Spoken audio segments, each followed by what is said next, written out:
Bapak Ibu, yaitu adalah Pusat Studi Pengelolaan Pesisir. Ini juga cukup seksi untuk di Bengkulu ini.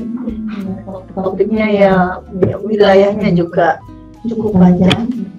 Dan gender bisa masuk, hayati juga seperti kata Prof. Ajeng tadi juga bisa masuk. Jadi kolaborasi aja nanti ya Prof ya. Ya. Dengan Pak Dr. Dedi Bahtiar MSc, supaya tidak memperpanjang waktu, saya persilakan kepada Dr. Dedi Bahtiar. Terima kasih. Assalamualaikum warahmatullahi wabarakatuh. Waalaikumsalam. Baiklah, perkenalkan saya Dedi Bahtiar dari Pusat Studi Pengelolaan Kawasan Pesisir. Pada kesempatan ini mungkin saya akan lebih fokus gitu untuk bagaimana pengembangan untuk stasiun kelautan yang di Enggano gitu ya, sebagai upaya untuk menjadi suatu center of excellence pada bidang penelitian kelautan di negeri. Jadi kalau kita lihat secara umum pusat studi PKP ya, pengelolaan kawasan pesisir ini, itu ruang lingkup kegiatannya itu adalah pada bidang pengelolaan wilayah perikanan. Ini terkait dengan posisi Bengkulu ini berada di Samudra Hindia, itu masuk di dalam, kalau di dalam zona perikanan itu termasuk wilayah pengelolaan perikanan 572 itu ya dari kementerian. Jadi dari Kementerian Kelautan dan Perikanan itu diminta itu semua perguruan tinggi yang ada di bersentuhan dengan wilayah pengelolaan perikanan itu diharapkan dapat melakukan berkontribusi terhadap kajian-kajian dalam hal pengelolaan perikanan di wilayah pengelolaan tersebut. Jadi Bengkulu ini berada di Samudra Hindia, termasuk dalam zona WPP 572 ya, sehingga bertanggung jawab juga untuk pengelolaan wilayah perikanannya. Jadi terkait dengan baik itu pemanfaatan maupun konservasi untuk sumber daya perikanan yang ada di Samudra Hindia, terutama di pantai barat Sumatera. Kemudian ruang lingkup dari pusat studi ini juga termasuk bidang oceanografi dan perubahan iklim. Jadi sini terkait dengan, karena juga kita ini berada di Samudra Hindia dengan dinamika oceanografinya yang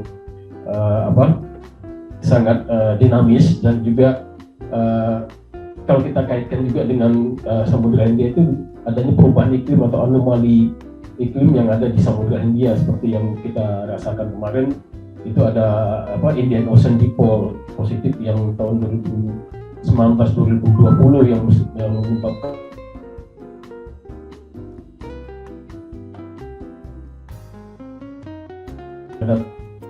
sumber daya, yaitu banyaknya penyu yang mati pada saat itu karena ada pengaruh alga bloom karena adanya fenomena iklim. Kemudian kita juga nanti untuk kita terkait dengan perencanaan wilayah pesisir dan pulau-pulau kecil. Jadi terkait dengan hubungannya nanti dengan mungkin dengan pemerintah, terkait dengan perencanaan zonasi wilayah pesisir. Kemudian ini masih ada kaitan juga dengan Pak Aceng tadi, Prof. Aceng, itu konservasi dan rehabilitasi gitu. Ini untuk ekosistem pesisir. Jadi fokusnya nanti kepada ekosistem terumbu karang, mangrove, dan padang lamun. Itu yang concern kita di situ terkait dengan konservasi dan rehabilitasi. Kemudian juga kita konsentrasi juga kepada pengembangan sumber daya hayati dalam ini, dan juga jasa kelautan. Jadi jasa kelautan ini mungkin termasuk di dalamnya adalah jasa transportasi dan juga jasa-jasa energi dan segala macam. Kemudian pengembangan SDM perikanan terutama untuk masyarakat pesisir, peningkatan kapasitas sumber daya manusia di wilayah pesisir, yang kita tahu bahwa masyarakat pesisir ini selalu dianggap masyarakat yang tertinggal gitu. Jadi bagaimana kita bisa mengembangkan kapasitas SDM masyarakat pesisir ini. Kemudian terkait dengan pengembangan pariwisata bahari, sebenarnya ini termasuk jasa kelautan juga, tapi ini kita mungkin khusus nanti akan membahas gitu ya terkait dengan studi-studi berkaitan dengan daya dukung kawasan untuk pengembangan ekowisata bahari. Itu adalah ruang lingkup dari pusat studi pengelolaan kawasan pesisir. Kegiatan-kegiatan mungkin kita sama ini belum banyak kegiatan yang sudah yang dilakukan. Mungkin yang selama ini yang saya yang di bawah di bawah pimpinan saya ya sebagai kepala pusat studi itu mulai tahun 2021 kita sudah mulai melakukan upaya kerjasama dengan Kementerian Kelautan dan Perikanan, terutama dengan loka pengelolaan pesisir dan laut ya, yang ada di Serang. Ini dimulai dengan mungkin inisiasi awal kerjasama, kemudian terakhir dilakukan pembahasan final kerjasama di Bogor, kemudian terakhir itu bulan April kemarin itu ada penandatanganan kerjasama antara UNIP dengan LPS SPL Serang ini.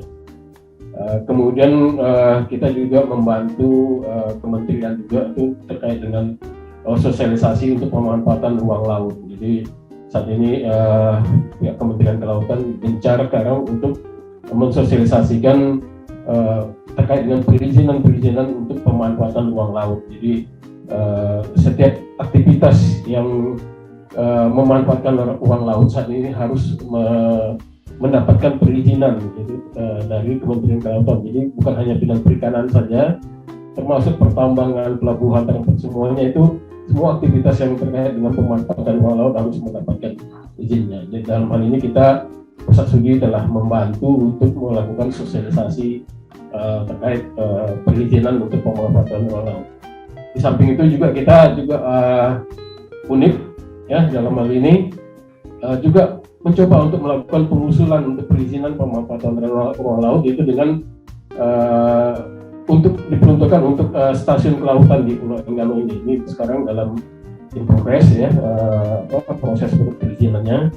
Jadi nanti kita harapkan nanti UNIP bisa menguasai ruang laut yang akan bisa dijadikan sebagai atau dimanfaatkan untuk aktivitas penelitian maupun pengabdian masyarakat.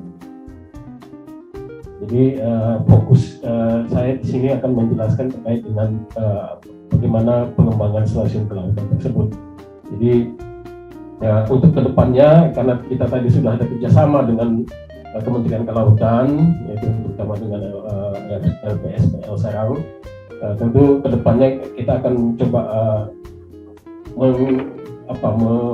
mengikuti atau memanfaatkan hasil kerjasama tersebut. Jadi implementasi kerjasama dengan SPL Serang karena sudah disusun rencana kerja tahunannya. Jadi kita akan coba memanfaatkan rencana kerja tersebut. Kemudian menindaklanjuti pengusulan pemanfaatan ruang laut di stasiun kelautan di Enggano. Jadi ini sekarang sedang dalam proses untuk pengusulan izinnya untuk pemanfaatan ruang laut. Kemudian melakukan kajian lokasi ruang laut stasiun kelautan di Enggano. Itu nanti melalui penelitian mandat ini kita kebetulan ada tawaran untuk penelitian mandat di LPPM. Jadi ini akan kita lakukan kajian untuk terkait dengan lokasi ruang laut yang akan kita manfaatkan tersebut. Kemudian juga kita akan mencoba menjajaki kerjasama dengan Dinas Kelautan Provinsi Bengkulu pengembangan fasilitas darat, karena izin yang kita usulkan itu ke kementerian itu hanya untuk ruang lautnya saja. Sementara ruang daratnya kita nggak bisa kita lakukan. Paling tidak nanti kita coba lakukan menjajaki untuk kerjasama dengan Dinas Kelautan dan Provinsi, karena sebelum ini kita sebenarnya sudah ada kegiatan terkait dengan stasiun kelautan ini. Mungkin pada waktu itu pusat studi ini dipimpin oleh Pak Dede Hartono. Itu sudah ada inisiasi awalnya, yaitu dengan melakukan kajian untuk lokasi untuk fasilitas daratnya. Rencana pengembangan stasiun kelautan Enggano ini itu kita tempatkan di 2 lokasi, yaitu di untuk ruang lautnya. Ruang lautnya itu ada di lokasi Desa Kaana, ini di Desa Kaana, itu dengan luas ruang laut yang akan kita manfaatkan itu seluas 519 hektar. Ini di sini. Kemudian lokasi yang kedua itu di Teluk Harapan, Desa Kayabu. Ini lokasi yang sangat bagus. Ini sebenarnya ini untuk budidaya laut itu sangat cocok ini, karena ini di daerah Teluk gitu. Jadi ini kita akan ajukan, ini akan kita ajukan perizinannya untuk kita kuasai wilayah ruang laut ini, sehingga kita bisa melakukan aktivitas ini di kegiatan penelitian maupun pengabdian nanti di sini. Jadi di sini untuk wilayah Teluk Harapan ini di Desa Kayabu itu luasnya adalah 861 hektar. Jadi di dalamnya ini ada pulau juga.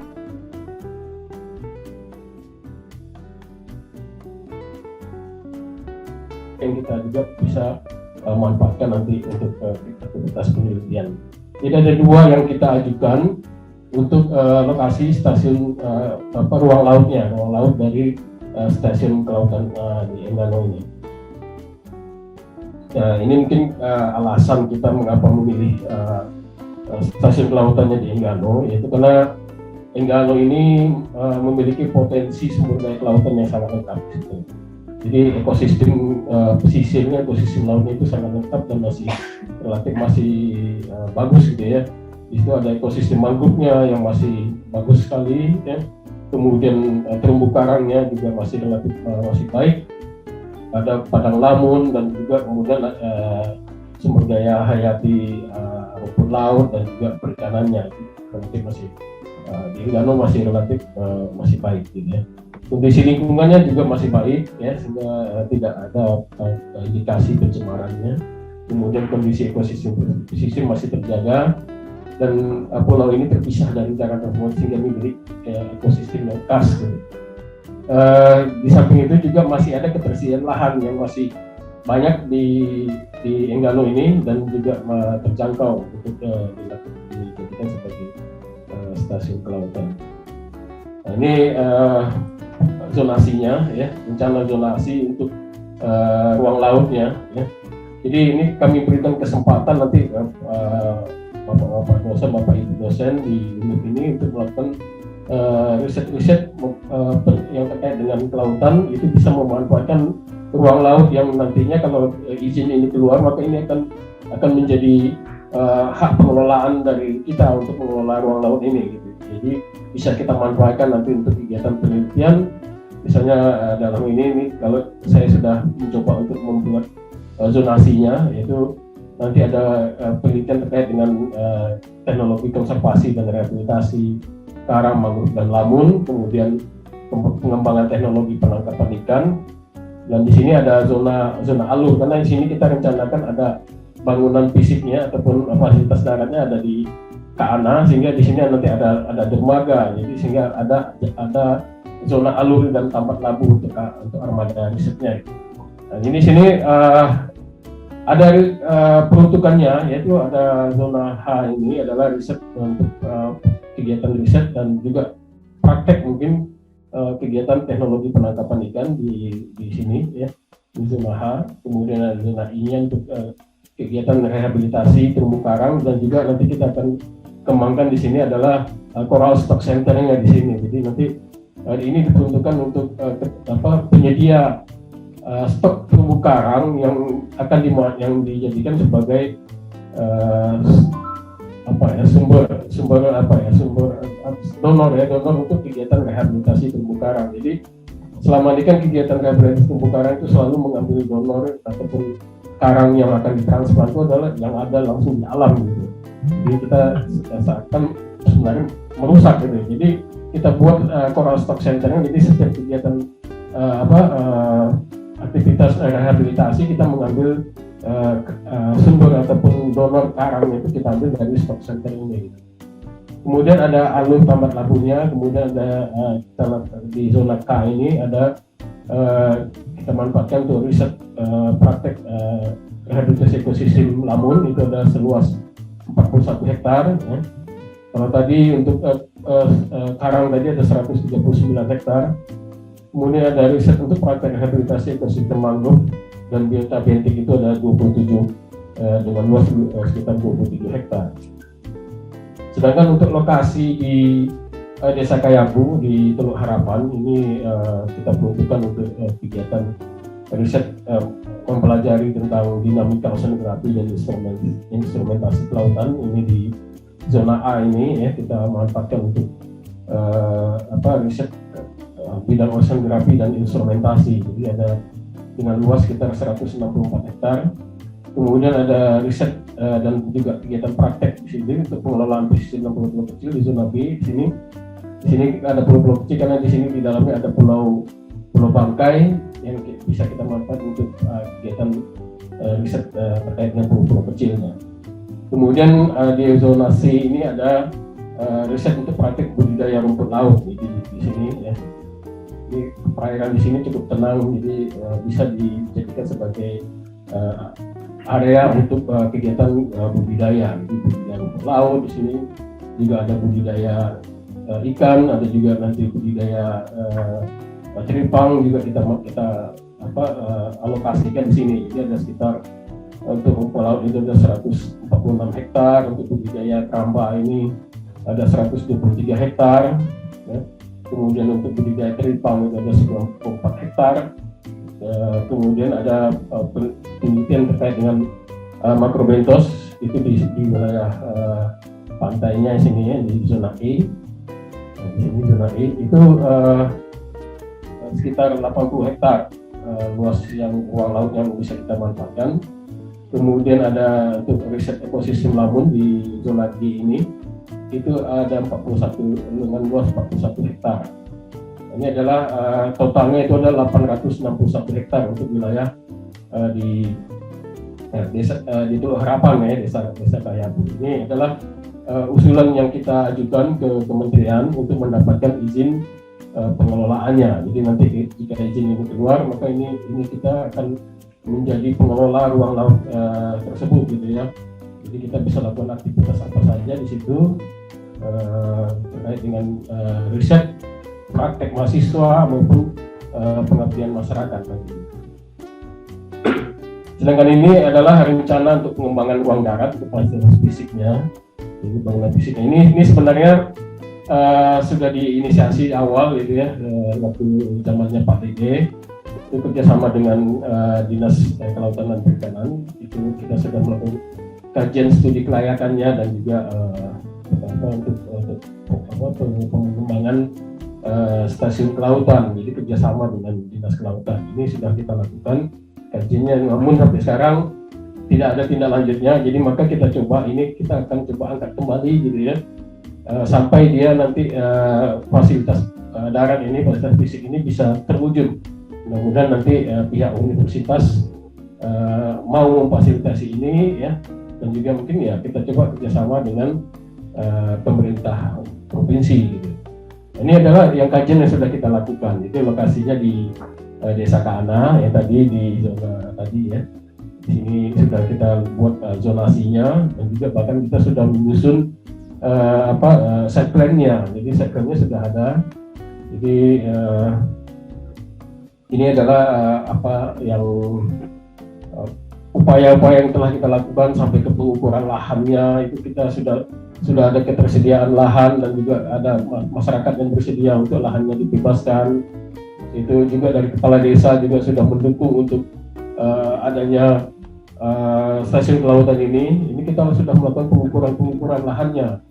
Jadi karena ini masyarakat sudah bersedia untuk melepas lahan ini. Jadi lokasi ini sangat bagus sekali karena di sampingnya ada sungai yang mengalir air untuk ketersediaan air tawar. Jadi sangat cocok sekali yang kita jadikan ini sebagai bangunan stasiun kelautan nantinya. Jadi kalau dari segi clean and clear-nya untuk lahan tersebut itu sudah sangat bagus gitu ya. Jadi semuanya sudah clear dan clean. Jadi itu yang sudah kita lakukan, tapi sampai saat ini tindak lanjutnya tidak ada ya. Jadi masih terhenti.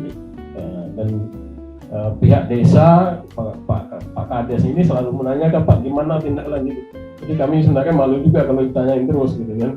Jadi dengan ada kesempatan ini ya kami coba saya coba inikan lagi, ya, kita angkat lagi, kita lakukan penjajakan lagi dengan Dinas Kelautan dan Perikanan. Ini adalah set plan-nya yang sudah kita rencanakan waktu itu untuk fasilitas fisiknya. Ini baru gambarnya saja. Jadi lokasi stasiun kelautannya belum ada nih, jadi baru perencanaan. Kira itu saja mungkin untuk rencana kita untuk pengembangan stasiun kelautan Unip. Ya, nantinya kalau bisa ini terwujud, tentu saja itu akan menjadi bisa menjadi pusat keunggulan bagi Unip itu untuk pengembangan riset bidang kelautan dan perikanan. Saya kira itu saja. Terima kasih. Assalamualaikum warahmatullahi wabarakatuh. Waalaikumsalam warahmatullahi wabarakatuh.